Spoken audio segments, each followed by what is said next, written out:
ফারাক্কায় বর্ষায় পানি আটকে রাখে না। শুষ্ক মৌসুমে পানি আটকে রেখে বর্ষায় তা ডাইভার্ট করে নিয়ে যায়। বর্ষাকালে ফারাক্কার সব গেট সাধারণত খোলাই থাকে বলে জানিয়েছেন বন্যা পূর্বাভাস ও সতর্কীকরণ কেন্দ্রের উপবিভাগীয় প্রকৌশলী পার্থ প্রতিম বড়ুয়া। সোমবার ২৬শে আগস্ট এক ব্রিফিংয়ে তিনি কথা জানান।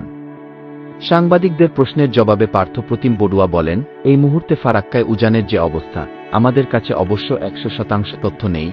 হাইড্রোলজি বা বিজ্ঞান মতে যেটা বুঝে থাকি, গেট এই মুহূর্তে সবগুলো খোলাই রয়েছে।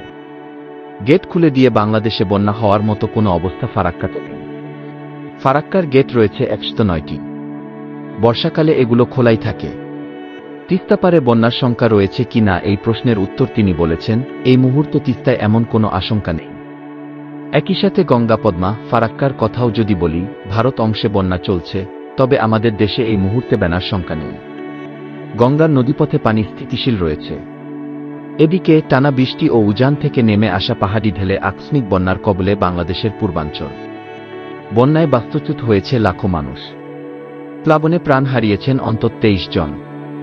ভারতের পররাষ্ট্র মন্ত্রণালয় দাবি করেছে, ভারত ও বাংলাদেশের মধ্য দিয়ে প্রবাহিত গোমতী নদীর ক্যাচমেন্ট এলাকায় গত কয়েকদিন ধরে এই বছরের সবচেয়ে বেশি বৃষ্টিপাত হয়েছে।